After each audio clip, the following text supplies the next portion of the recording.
Hello, and welcome to the eTech podcast with me, your host, Ryan Maughan. I have been involved in the development of electrified vehicles and machines since 2005 as an engineer and a business leader. This podcast is the product of my passion for electric and autonomous vehicle technology. I'm here to share knowledge from some of the world's leading experts, as well as my own insights. Join me as we accelerate the transition to cleaner, safer and smarter vehicles and grow the industry around the world.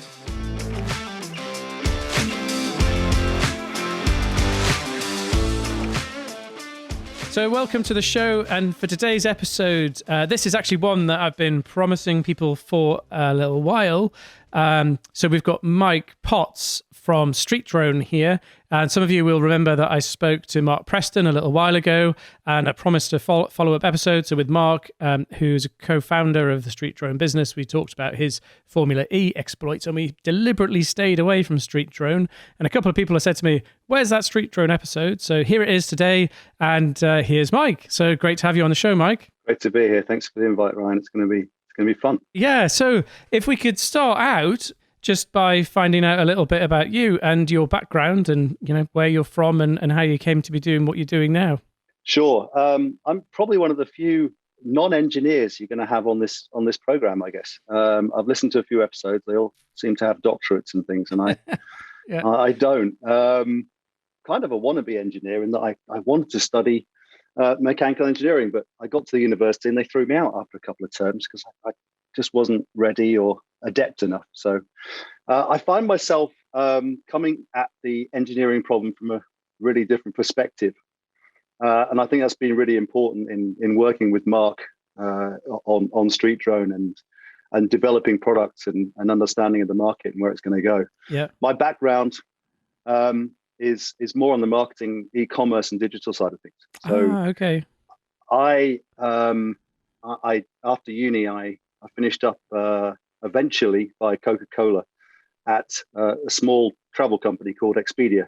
Okay. And I was, you may have heard of it. Yeah. I was number 7, employee 7 in the UK. Wow, okay. Really, really interesting times. And I realized, I've always been surrounded by technology. My dad's an electronics engineer. And I remember him coding on a BBC Micro back in the early 80s. I don't know if you remember the BBC Micro. I certainly do. Yeah. You certainly do. Yeah. Some of your listeners won't.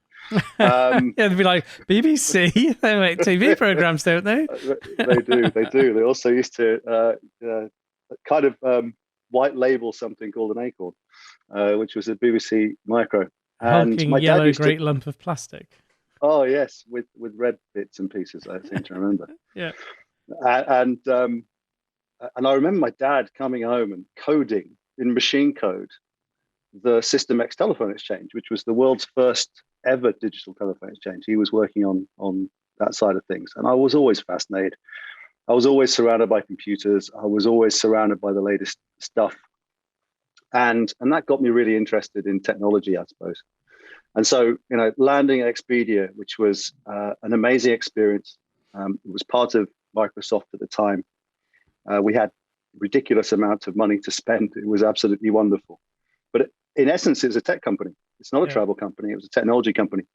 And I learned how exciting, again, pioneering technologies are. And I think, Mark and I share this same passion for incredibly pioneering technologies. And certainly that's the area we've got into. So, not an engineer, very different background. And Mark and I have known each other for 40-something years now. And we've always talked about how we could work together, but it was impossible because he was in automotive and Formula One and Formula E. Yeah. And I was in e-commerce and digital. Now, obviously, when you bring those two together, you get the digitization of the automotive industry, which is kind of where we're playing now. Yeah. It's really interesting. So it's interesting as well that you mentioned that you started out. You did actually look at engineering and then kind of went away. So what actually did you? Sorry, you might have mentioned it and I've forgotten. But what did you study? Economics and marketing. Oh dear. Yeah, I know. Yeah. And the reason being, I when I dropped out of my engineering degree, I was unemployed, and I wrote 1,000 letters to 1,000 different employers. But this was during a recession. Yeah. I was like, what's a recession? I don't understand why there's no jobs. And Yeah. so I was quite fascinated with how you read the FT and how you understand the economy. So I went and did economics and combined it with marketing. Okay, yeah, very good. And it is, I mean, that, sorry, so I probably going back, I don't know, I many years, not that long ago, but you know, sort of, yeah. I was talking to somebody the other day, and I've been doing this for 18 years or something, and I was like, I don't actually feel old enough to have been doing this for 18 years, but I don't have a problem with that. But anywho, yeah. So your path wasn't kind of, you know, as they often aren't, it wasn't a linear path by any kind of means. So engineering, decided that wasn't for you, then economics, and marketing, and then did you say via CocaCola? As in, you worked for them for a bit, or you okay? Yeah, I worked for them for a bit, and it's fascinating sitting in a job interview when you say to Coca-Cola, "I don't like Coca-Cola," and I still got the job. And I'm an entrepreneur, I think, really. Yeah. In my heart, I'm an entrepreneur. And the reason I got the job at Coca-Cola, because you know the whole world applies for jobs at Coca-Cola, was because I started my first business in my final year of university here at Oxford Brookes, and it was a delivery company, which we've circled kind of back to. It was I'd say a delivery company. It was me and a white van doing deliveries for the Futon company here in Oxford, and applying my economics and marketing theories to a proper business, which you know, as a third year student at university was pretty rare. And I think Coca-Cola kind of liked that entrepreneurial aspect and employed me and taught me how to sell stuff, which I've kind of been doing ever since. Well, because it is, for love it or hate it, it is a marketing kind of animal, Coca-Cola. So they in engineering, we, you know, and actually the automotive business in general, we're obsessed about cost, and kind of, you know, people tend to work in a way where you work out the cost of something and then you add a margin, and that's what you're going to sell it for. But Coca-Cola have all these brands that they manage to convince us are worth something that cost them nothing to make. You know, the marketing. Absolutely right. Yeah. It's sort of Jedi mind tricks. They have these wonderful ways of describing, even to their workforce, how people should feel about the product. One of the ones I remember is that Coca-Cola should always be within an arm's reach of desire. How about that for? I mean, you know, you start off with that wish, and then you understand distribution, you understand branding. It's quite a brilliant machine. That. Yeah, absolutely. It's something else. So then Expedia, high performance tech world. So you mentioned Expedia was part of Microsoft at that point. Was that right? Yeah, when I started off, we were in MSN's building in London. We were floated actually. I didn't know that. Not too long after that. Yeah. So but is it actually owned by Microsoft, or? It was kicked off by a guy called Rich Barton, who I knew quite well, and he kind of went to the hierarchy at Microsoft and said, "I've got this great idea. Yeah, we're doing Encarta on CDs. Why don't we sell travel on CDs?" And they thought, interesting. But by the time they got their business plans ready, the internet kind of started to be a thing, and they realized that there was an incredible market opportunity there to really bring transparency to the travel market. It used to be really complicated to book travel, and now it's really ridiculously easy. And Expedia were a pioneer. It was a fascinating time to be part of that organization. I'll give you one example, which is this is very rare in the business world. For every pound we got to spend on marketing, we had to earn a pound in revenue. Now, bearing in mind that we were working in an industry where the net margins are 2%, 3%, if you're selling an airline ticket, the return on investment's minus 97%. So it was quite a tremendous time to be involved in something like that. And obviously Expedia's gone on to become an incredible company, but biggest seller of travel in the world. And it was fantastic. I was involved in setting up various things, their affiliate program in the UK, white label hotel program in the UK, and then I set up Expedia in Italy, Sweden, and the Netherlands. Wow. Okay. Yeah, so that was an incredibly interesting experience. And actually, I was in Italy last week watching the Champions League final, and Expedia are now the main sponsor for the Champions League since Gazprom got kicked out. Yeah. And so at half time, up comes Champions League and Expedia.it all over the screen. It was kind of a wow. I set that up. That's amazing. Yeah. It was a bit of a moment. You know what? I obviously I've used Expedia, etc. I did not realize that it had been like an intrapreneur project coming out of Microsoft. I just assumed it had been sort of independently founded and gone from there. Actually that's really again an interesting terms, like a not linear journey where they originally started to do one thing, the market changed around them, and then they had a little pivot and ended up doing something else. That's and blimmin' heck, do they do it with travel? That's it's become an absolute beast of a thing. It has, and you needed. I mean, now you couldn't compete. Would be impossible to compete with the big online travel companies. Back then, you already needed really deep pockets. And the likes of lastminute.com and ebookers in the UK, they're not big anymore. Compared to the likes of Expedia and Booking.com, as well. So fascinating, interesting market. Yeah, well, and very fascinating place to sort of cut your teeth.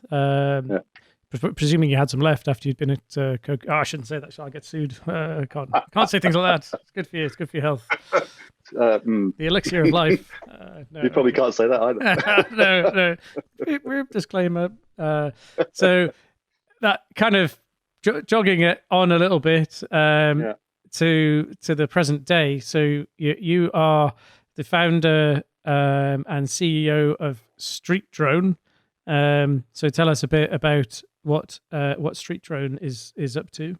So we were born out of various conversations that Mark Preston and I had over the years, and we came across an opportunity to spec a vehicle platform for a local AV company because they had all the software engineers, but they didn't have any automotive background. And so in order to drive safely on the road or anywhere else, you obviously need a fair bit of automotive control of the vehicle, including the way that you put a functional safety case together, including the way that you turn the steering wheel and actuate the brakes and everything like that. And between Mark and a guy called Ian Murphy, who again ex-Formula One, ex-Formula E guy, we decided that the first thing we would do is build the picks and shovels for the market. You couldn't go and buy a test platform for autonomous. Yeah. And so obviously this is not a visual thing that we're here at the moment, but behind me is a picture of Mark and I next to our first vehicle. I can just about see it on the wall there. Just about see that. Yeah. That's Arnold. Arnold's a Renault Twizy that we adapted to be ready for the autonomous development space. I absolutely love the Renault Twizy. Like, isn't it good? It just, I really want one, and my wife thinks I'm absolutely insane. Like to the point where she's like, "If you get one, you're not driving it on the road." But I absolutely love it. We'll build you an autonomous one, and then you won't have to drive it on the road. That would be a good workaround, wouldn't it? Oh, I wasn't driving. Yeah, but no, it's such the electric motor controller is a product from the northeast of England, the good old Sevcon team when it was Sevcon, now part of Turntide. But what a funny car for the UK, like in terms of as a car. But when you're overseas and you see them, in slightly warmer places where you don't have to worry about snow and rain and stuff, then. Yeah. But as a delivery platform or an autonomous, I'm jumping one a bit ahead here, aren't I? You are. So as an autonomous test platform, actually, that it's quite small, quite easy to work with, electric. So it's sort of it's kind of easy to work with. Obviously, you're a bit restricted for space in terms of the fact that vehicle. We actuate the steering, we actuate the brakes, we okay. the throttle electronics, so that's okay. But it's quite a packaging effort. It's good to have F1 engineering around because it's a packaging effort, and it's we're good at rapid prototyping of things like that. And the great thing with Twizy is it's a pretty dumb car. It doesn't have any electric overlords. It has no ADAS system. So we don't have to worry about that. We simply overlaid a drive-by-wire system, applied our functional safety to it, applied a driver interface, a safety driver interface to it. And then allowed our customers to plug in their computers and AV stack and start testing. Our first customer was Wave, who are obviously a pretty well funded, or now pretty well funded robotaxi. I think they've gone robotaxi actually in the US now. Yeah. And then the first time, this is quite a while ago, isn't it? So this is a while ago. Yeah, when was this? 2018. I think we sold that first vehicle, and there's some brilliant videos of them using their reinforcement learning algorithms on our first commercial Twizy, and that's the vehicle they used to test the stuff that they'd done in simulation. And they're a very smart bunch of engineers. Mm-hmm. And it nearly brought tears to my eyes the first time I saw it. I mean, it was exactly what we'd intended it to be: the picks and shovels for the industry, to try and get people actually out there doing testing in the real world, and it worked, and it was just fantastic. Yeah. But then there's been a little pivot in the business model. A development, let's call it a development, shall we, Ryan? Yeah. Yes, there has. I think we've still got the advanced engineering side of the business, which continues to sell platforms like the Twizy. We've got an ENV200, which we convert. We've got other things that we add our tech to. So drive-by-wire systems, all the sensor installations and extra battery power and battery management and all sorts of things for those vehicles. We also have an open source version of our AV stack that we license as well. So we do continue to provide engineering teams and test beds and universities with engineering products. But we realize that our longer term ambitions are perhaps more market orientated than that. And the thing we've always believed, that ever since day one, was it's really important to get this stuff out the door.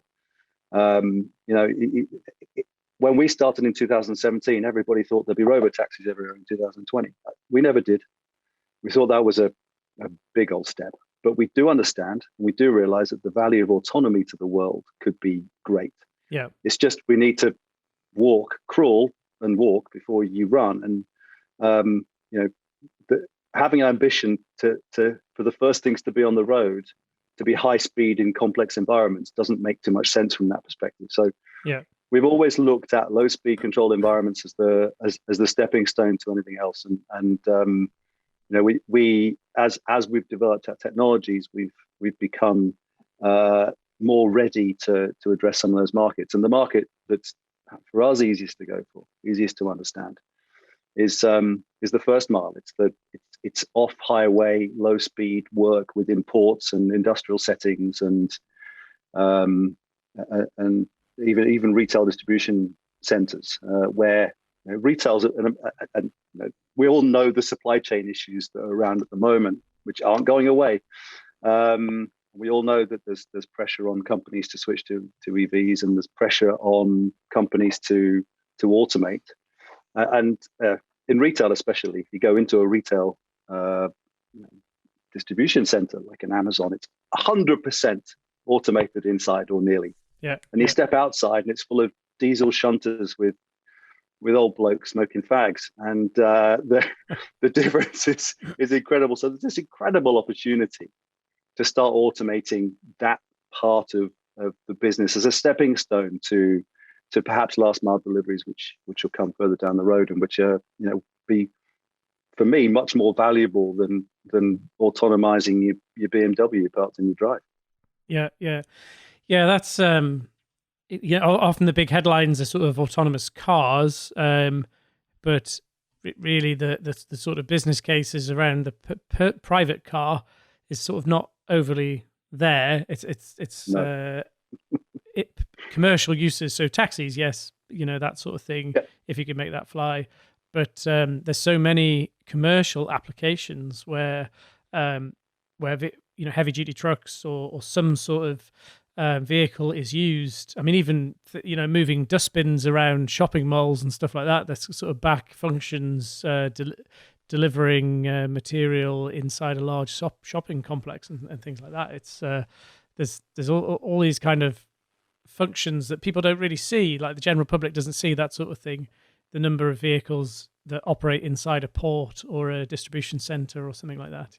Thousands and thousands and thousands of vehicles actually not on the road. There's 100,000 terminal tractors, and the terminal tractors are these shunter vehicles that move trailers around on private roads. 100,000 of them in the world. That's a lot. It's not so much that Toyota and Volvo are particularly interested in the market, but it's a lot for an autonomous business at the moment. And if you go last mile, wow, it's an incredibly interesting market.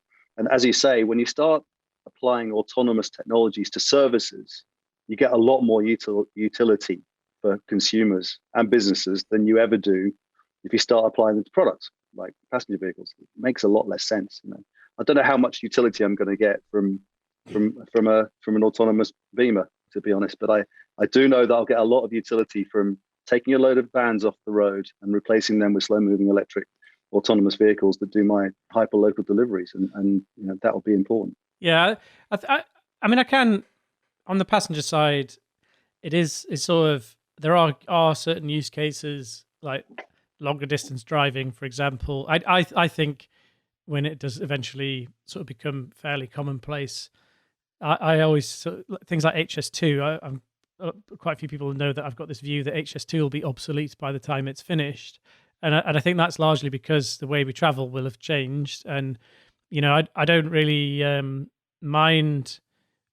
People say people value speed, but I'm not actually sure we do. I think we value convenience. And if I could do something else while I was getting from my door in Northumberland to the office in Oxford, if it took, even if it took the same time, but if it took 10 minutes longer, but that I could use that time usefully, then I probably would go for the easier, door-to-door method rather than the one with all the risk of missing connections and having to sort of, be with other people in the public and stuff, all that kind of thing. So not even to mention when we start to get into other forms of transport, like, with things with wheels, but what about stuff that flies around autonomously and can move me from place to place? So that sort of thing. And right at the other end, we've got quite a lot of people who don't really like driving or can't drive for some medical reason or some impairment. And, a lot of like moving people around, elderly people, or even young people, kids and stuff, like it's really difficult. They've got to be chaperoned and things like that if there's an adult driver.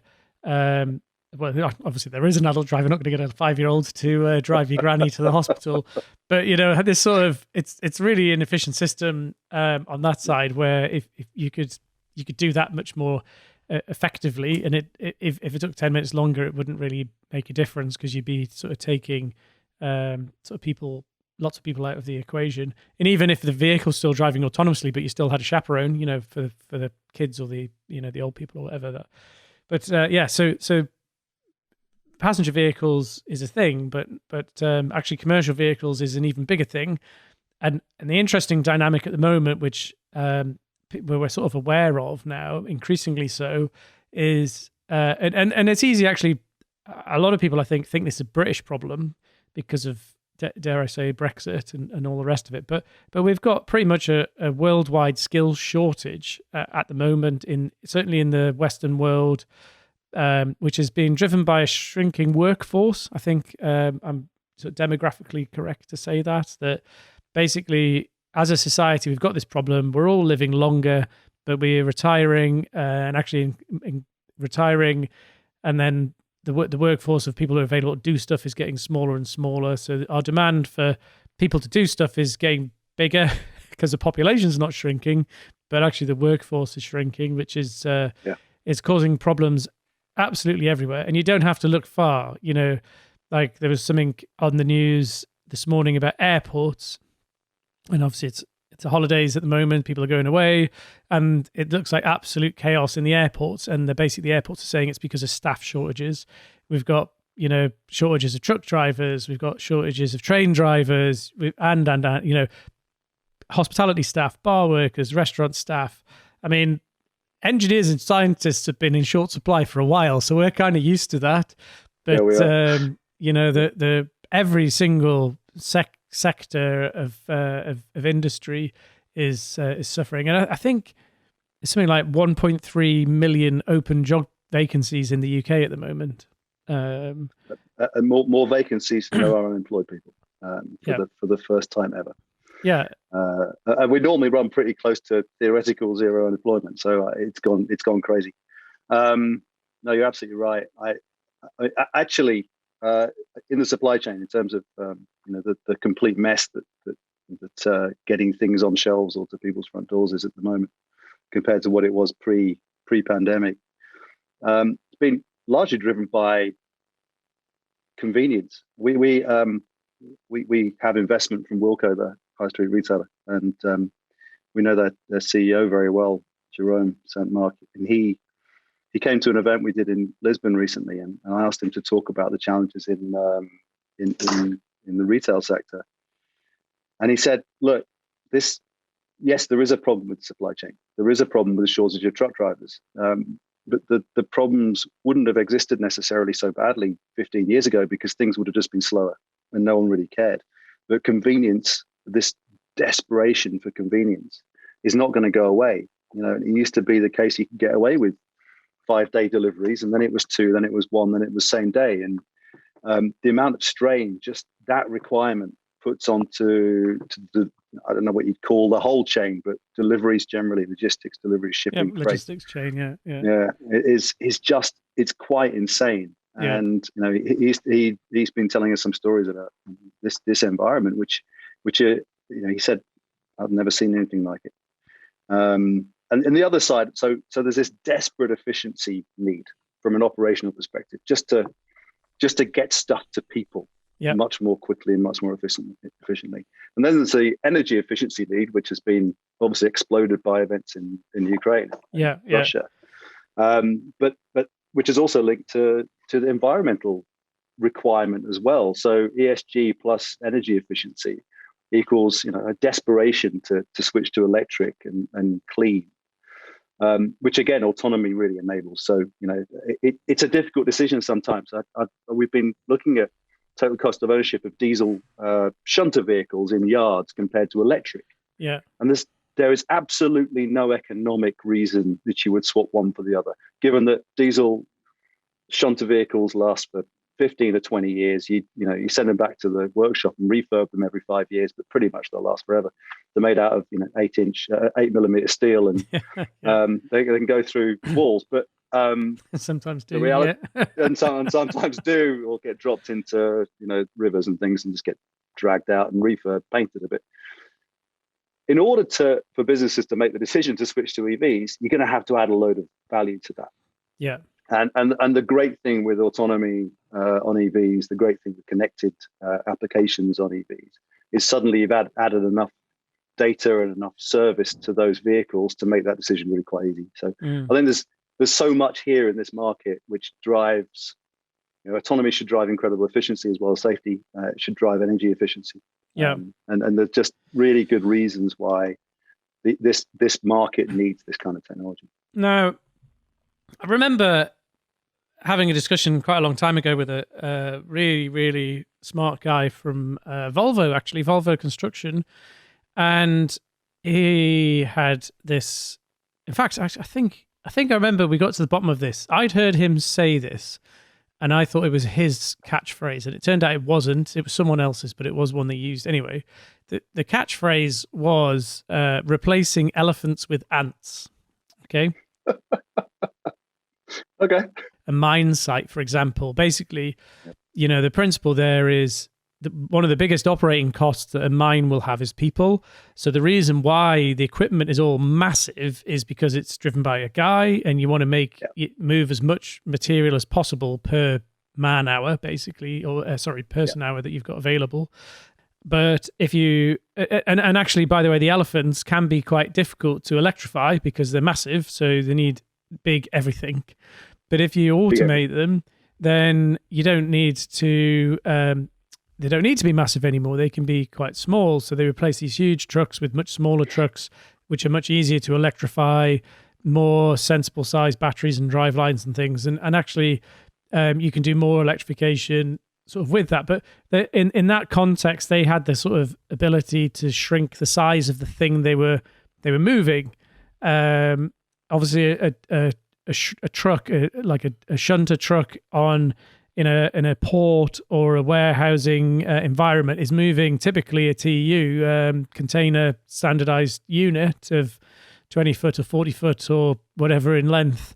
And the actual sort of thing you're moving, if you're doing first mile, is you can't change it, can you? Because it's going in to the rest of the logistics chain. So you can't start, because in theory, actually, if we were having automated trucks, instead of massive containers, we'd use smaller containers and we'd fill them better. And, and actually we'd send 4 small containers off on autonomous trucks on the road to places instead of one massive container that stopped 4 times and that et cetera, Yes. So anyway, I'm rambling now, but you can't change the size of the container, basically. No, you can't. But I had a bit of a moment not long ago at Heathrow Airport, and I was in a plane getting pushed back.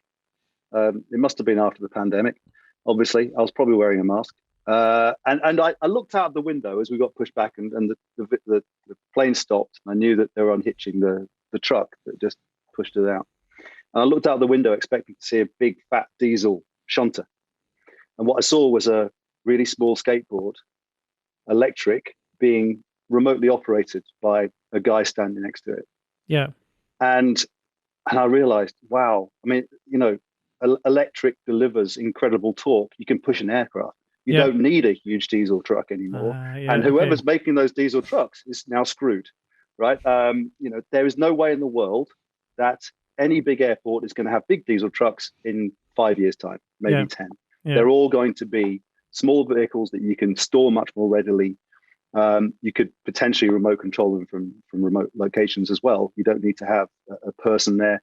You do have to have a person there at the moment because you have to unclip them and everything else. But those jobs will become more automated as time goes on. So I think, in the shunting stuff around yards and ports, there is an opportunity for sure to move to smaller cabless electric vehicles that are incredibly well packaged, that are incredibly well connected, that run on a completely different layer of applications and provide a lot more data to businesses. And ports are incredible places, and the more automated they become, actually, it's all about locating where that particular crate is, and it's halfway down the stack, and you needed it yesterday, and more data the better. Yeah, I just had a thought, and I'm maybe about to make myself really unpopular, but. Or even more unpopular, I probably should say. But you mentioned like the sort of the shunter trucks that exist today, these terminal tractors, they are made out of substantial material, and it's because they get driven through walls off the sides of harbours. They get bashed and dinged around, so they are literally like made out of girders and 8mm plate steel and whatnot. But basically because they're being driven very quickly in tight operating spaces by a person who's not actually that bothered if he bangs into something or not. Is it then, so going to an autonomous or a semi-autonomous operation for that kind of thing, actually, so you can basically change the sort of construct of the whole machine, because you're taking potentially that sort of human element out of the equation. So you can build, they're almost built on the assumption that they're going to be crashed into stuff and therefore need to be resilient, where you could actually build something on the assumption that it was never going to crash into anything, and could be a completely different kind of vehicle. Yeah, to an extent. I think companies like ours, we're a technology company, maybe a full stack technology company, and we understand automotive, but we don't understand trucks, and we don't understand yards yet. We've got a truck running at Nissan's factory up in Sunderland, as you know, and that's been an incredible learning experience. But we don't understand this world like someone like Terberg, who an OEM in the space, do for sure. So yes, we think that's probably the case. I think that let's assume they're not going to crash. Let's assume that the environments are adapted for full automation in the future. Obviously, in the past we've certainly had the challenge of, are you taking away people's jobs?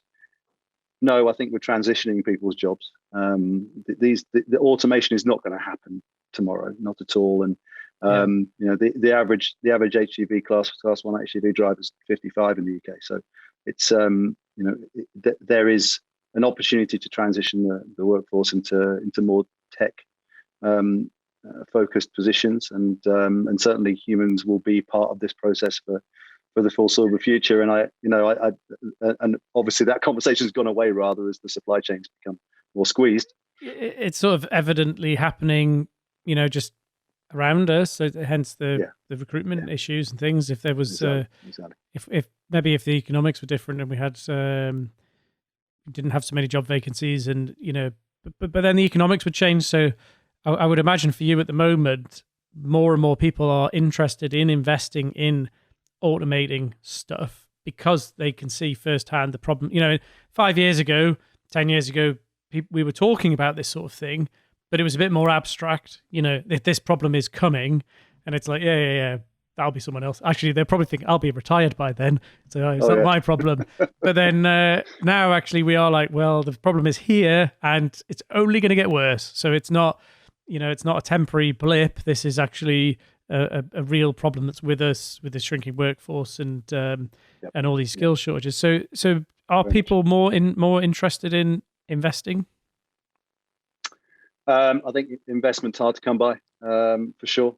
I think it's an interesting area, and actually, we're talking to investors at the moment about a Series A, but it's sorry. yes. When I mean investing, I don't just mean investing like that. I mean, as in someone like a Wilco or a Nissan or whoever, so I think, putting in industrial in terms of proper investment, not the vultures. yeah, sure. I mean, there's some vultures which are hanging around. There's been generally an open door, honestly, talking to especially retailers where convenience is just absolutely paramount now. So the world's big retailers, when you say we've got an autonomous shunter vehicle that in a couple of years could replace the manually driven diesel vehicles, they're incredibly excited about the opportunities. And one large retailer said to us the other day, we know this is the next big opportunity to make the business more efficient. I know, and for that particular retailer, the drive to deliver stuff on day zero is just absolutely paramount. And how do you do that? You make the whole system more efficient, and your system is only as efficient as its weakest point of efficiency. And if that's a missed delivery because Bob had COVID and the truck couldn't be started, that's a big problem that needs solving. So there's absolutely been interest. Investment wise, are people willing to put money behind it yet? Yes and no. Because this is not commercially available yet anywhere. It's not that it's something that that is anything more than a proof of concept at the moment. And yes, retailers and ports and the like want to have a front row seat. They want to understand what this could do for them in the future. But it's not that they're going to save a couple of $100,000 every time they replace a diesel, manually driven vehicle with a electric autonomous one at the moment. That's a few years off. Hopefully only a few years off. And that depends on the other kind of investment, which is also really necessary, of course. We're making expensive technology, and that's quite hard. And we have some really expensive and absolutely brilliant engineers that help us get there. So the two are linked to a certain extent. Yeah. So in a sort of nutshell, with StreetDrone, you've got your advanced engineering part of the business. So you're doing stuff for others, so people who are experimenting or developing autonomous platforms themselves. And then you've got your sort of logistics product creation. Would you what would you? I think it's a proof of concept at the moment. It's an interesting conundrum for talking to people, because they go, well, hang on, you're providing all your technology to other people, Yeah. but couldn't they become competitors? Look outside. Go and look outside. Is there a market yet? There's very little market. We need to get there faster, right? If we don't all get there faster, none of us has really got a business in the end. So I really hope we can help other people get there faster. We already have. So that the business is about working with partners, and some of our customers are partners as well, and also accelerating the education of the next generation of engineers that are going to come into the space. It's a real advantage to have incredible relationships with 10 plus universities in the world that have got our vehicles, and run their autonomous development around it. And those vehicles are exactly the same ones as we sell to others. So there's a bunch of engineers in this building now that came as a result of them using our vehicle platforms elsewhere in their university studies. So there's a lot of advantages to working in this way, I think. Lots of people who love Arnold. Lots of people who love Arnold. That thing, Arnold's been all over the world. We haven't mentioned Arnold, have we? I don't think, whilst we've been recording. Yeah, I thought we did. Yeah, okay. I can't remember. Yeah, no, we did the picture on the wall. We did. The picture on the wall behind me. It's Arnold. Arnold has been too. Arnold's the best traveled thing in the world. It's it started off at Munich at the Nvidia. I can't remember exactly what the conference is called, an Nvidia conference in Munich. It's been to Japan, the Japanese auto show. It's been to CES. It's been to another show in Los Angeles. You may know, there's a New Year's Day parade in London. It led the New Year's Day parade in London. Oh wow! Yeah, so he's quite a well-known fellow, Arnold. What does Arnold stand for? I'm trying to nothing. I don't know even where the name came from. Autonomous research. But you can make one up if you want. Okay, just Arnold. Yeah. It's just Arnold. He's just Arnold. He will always be just Arnold. He's not here at the moment. He's in Portugal. Okay. So the project that you're running up in the Northeast, it's a really interesting project where you're running one of these shunters. It's an electric shunter.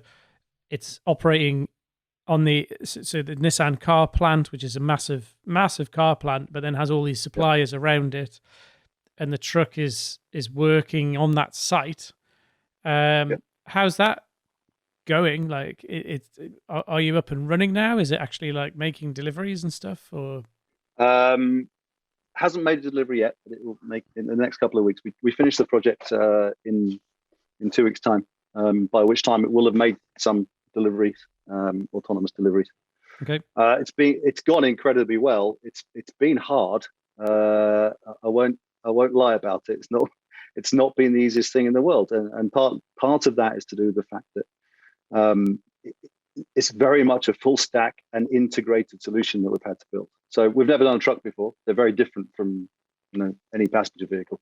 Yeah. So just doing pneumatics and the like has been a difficult challenge, a different challenge. So overlaying our drive-by-wire system on a truck is obviously very different to anything else.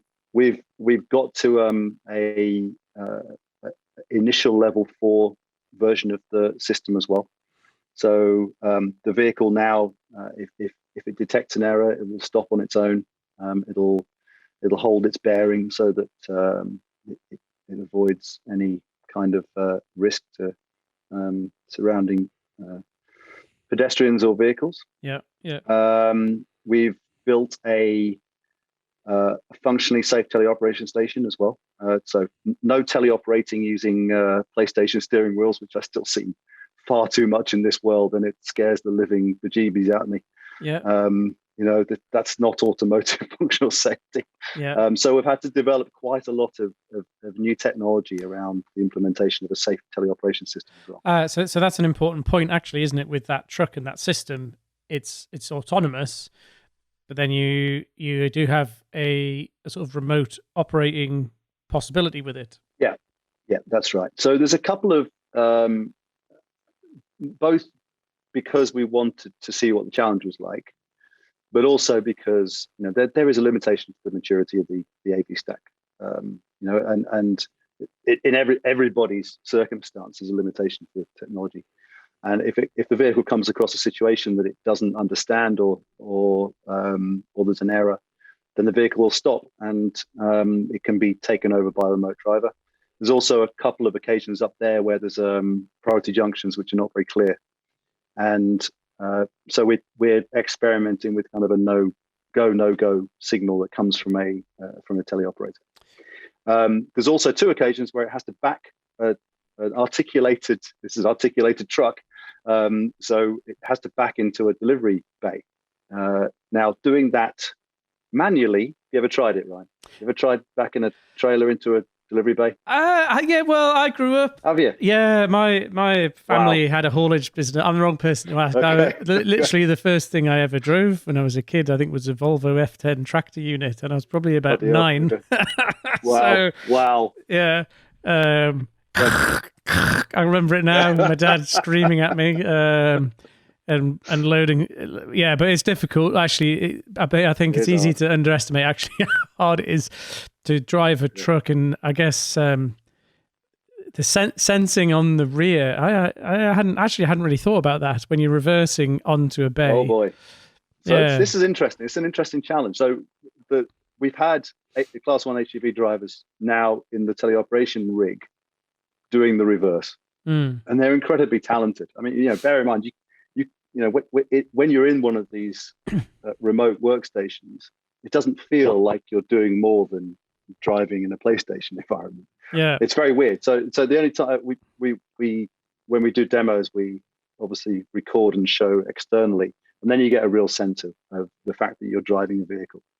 But it's not that easy. But they're very good at it. They're incredibly talented at reversing full stop. They understand the dynamics of the vehicle. So they've been practicing doing that in a real world environment. And what I didn't realize was they actually hit the delivery bay.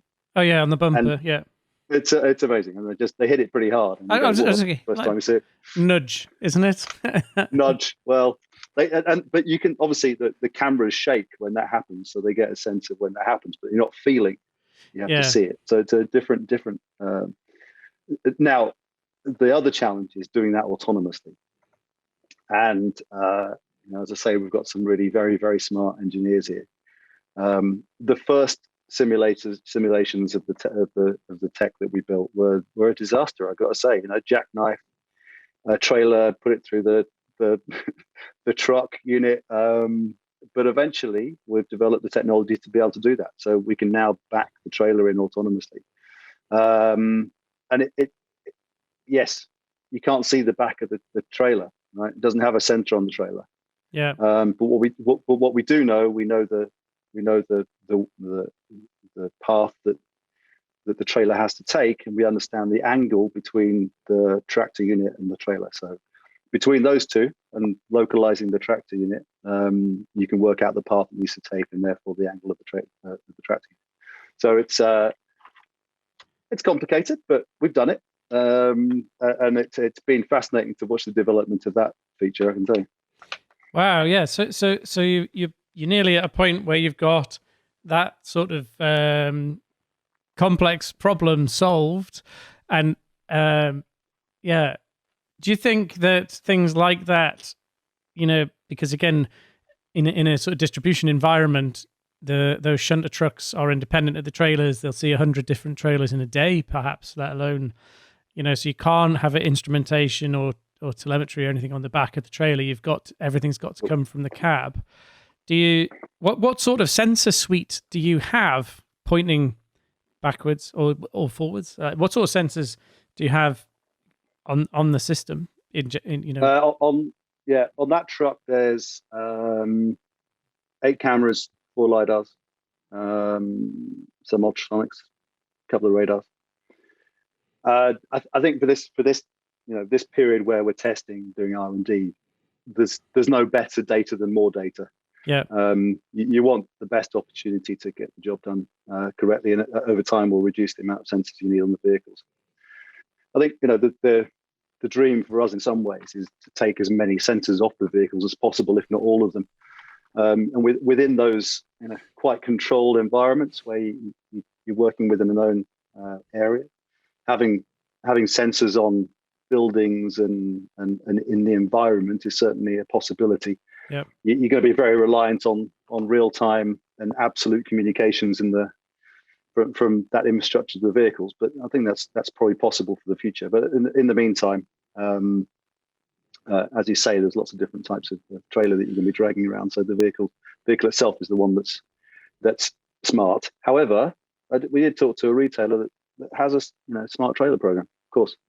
But there's a few of them that are looking at how they can standardize trailers so that they provide more data and provide more safety in their environment. So I think over time you'll see the bigger operators start moving to smarter trailers, and we'll certainly be looking at that problem in the forthcoming year or so.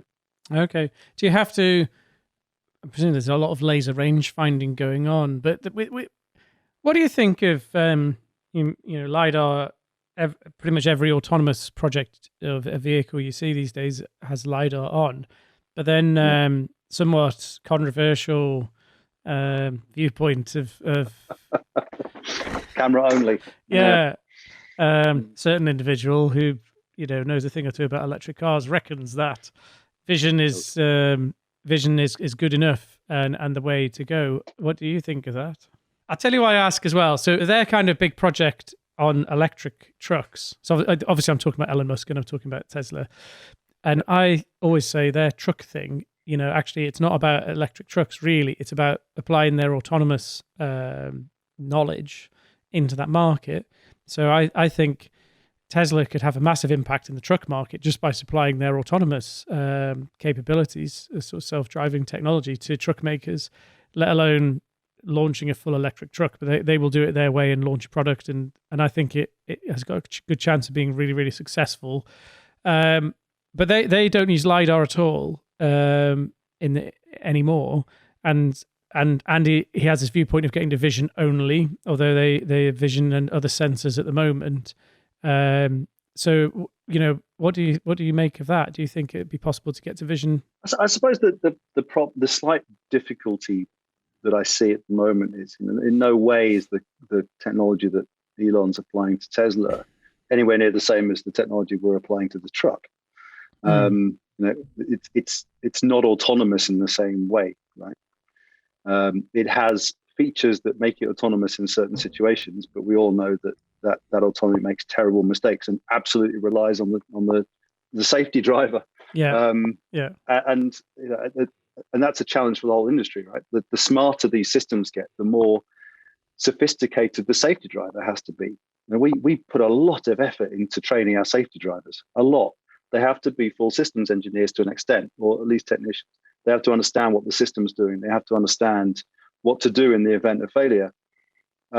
Whereas any ADAS system, when it fails, relies on the efficiency and sensible use of a non-trained safety driver, and that's very, very difficult. And in no way is any Tesla at the moment a level 4 vehicle, and even they quite happily admit that. Yeah. So the difficulty I have with answering that question is, well, he hasn't done it yet. There's others in the world that have done it, and they all use LiDARs, and they all use LiDARs because more data is better than less data, and LiDARs are a much more efficient way of doing that at the moment. And yes, people would argue they're expensive, but they're coming down in price, and certainly you're going to order 100,000 of them, you find a manufacturer that can do that kind of volume, they'll come down extremely quickly in price. I was at one of our customers who does middle mile this last couple of weeks ago, and they have a solid state long range LiDAR that they use. And as solid state becomes more of a thing and comes down in price, why would you not use it?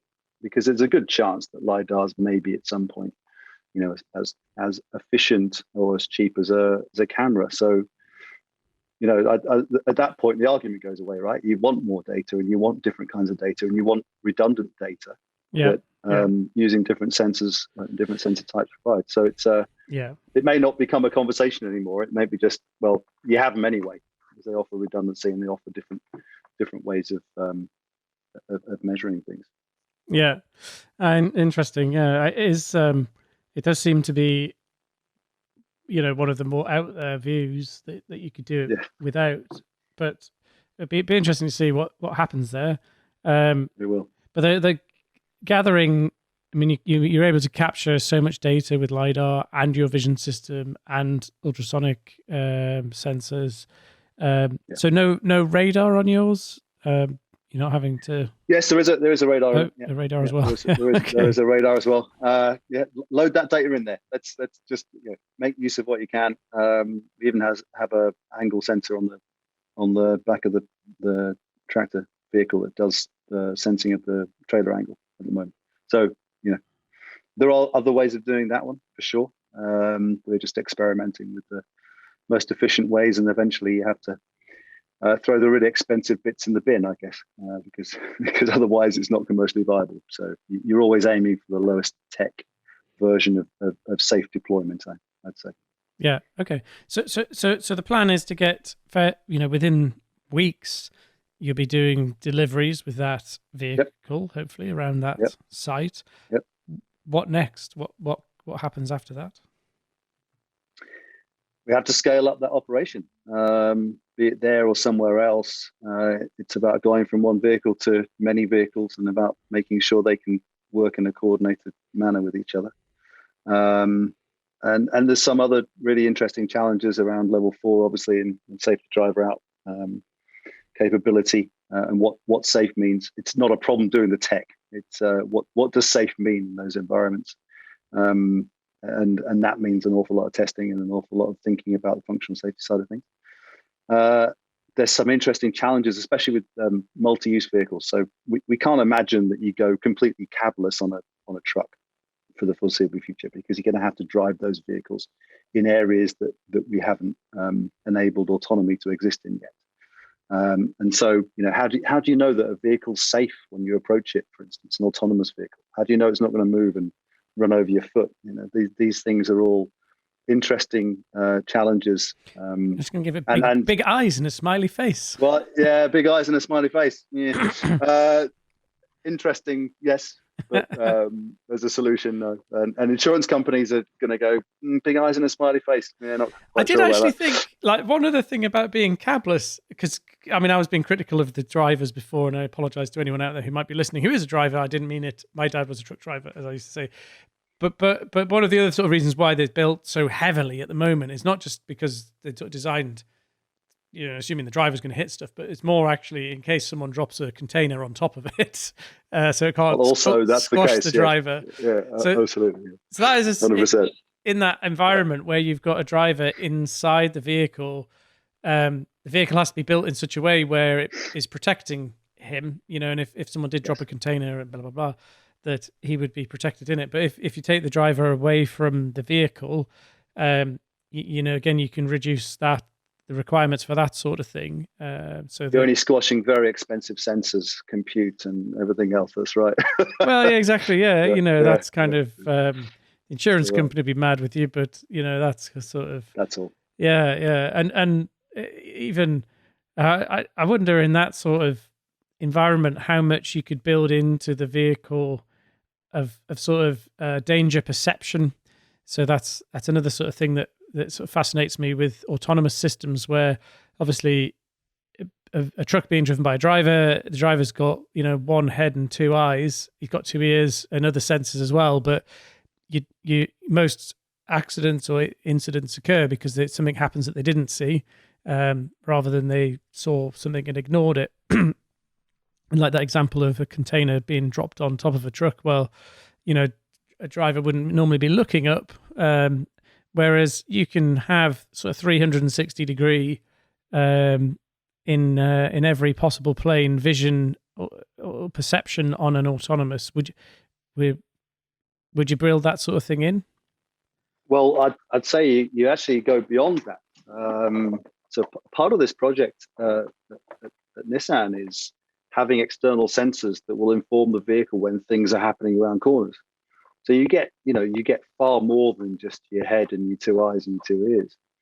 I think that's and again, that's not easy to do because you have to reliably know that information is coming, and when it's not coming, you have to have redundant systems even on those kind of sensors, and you have to have extremely fast 5G private networks, which is the one we're working with up there. But I think absolutely, there's the nothing's beyond possible. I think, to be honest, with as far as that's concerned, and from our perspective, when you start doing external sensoring, that's the first time you're moving autonomy to the cloud. Because if you're relying on those sensors as safety critical devices, i.e., they're redundant, and you have to know that when they disappear, the system's not safe. Yeah. That's autonomy in the cloud, not version 0.001. Yeah.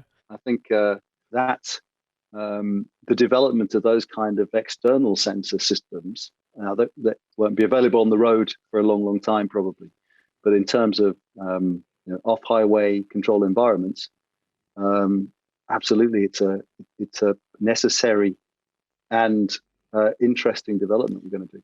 Well, the idealized model then becomes really things like basically the truck never physically stops, does it? Because you like at a junction, you would know what's coming, or if when you were approaching a junction, if it had a traffic light on it, for example, the traffic light would communicate with the truck, and you would know when it was about to change. So actually, the truck would approach the junction at exactly the right speed, so it was going to reach the junction when the light changed color, sort of thing, or it was going to get to the point in the road where it didn't have to stop.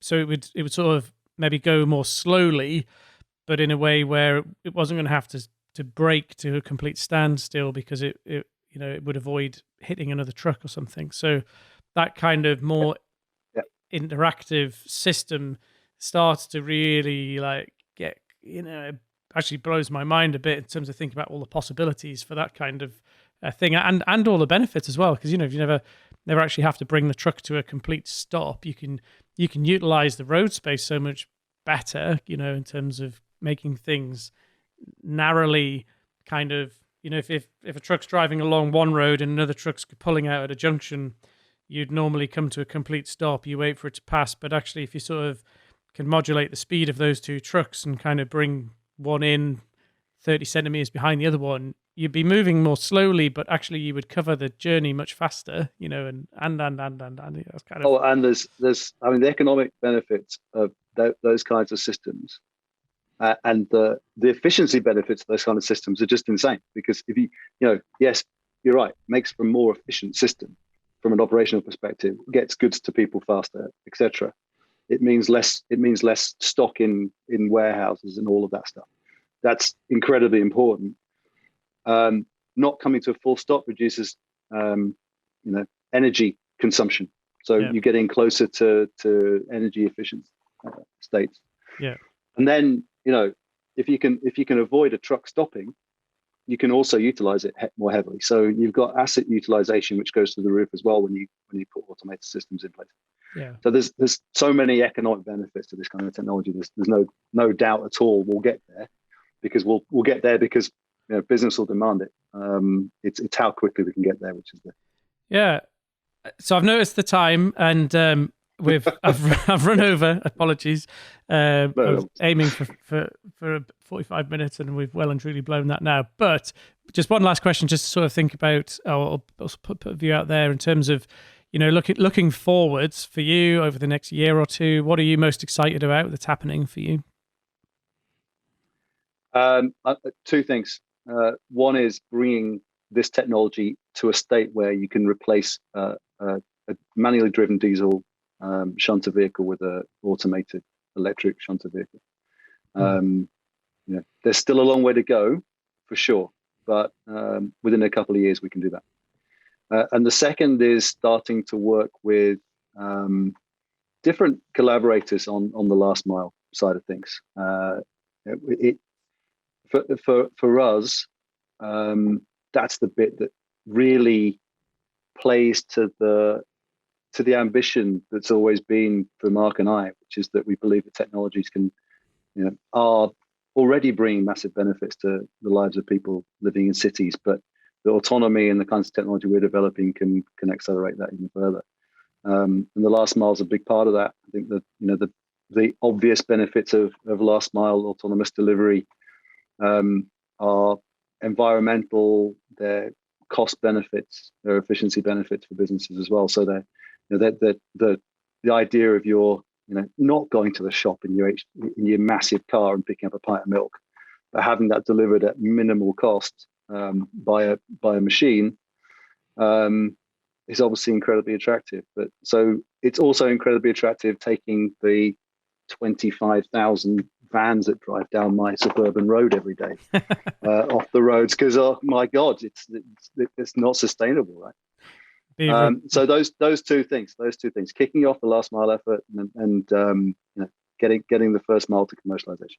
Brilliant. That's absolutely fantastic. Thanks, Mike, for taking the time out today. It's been an absolutely fascinating discussion. Thank you.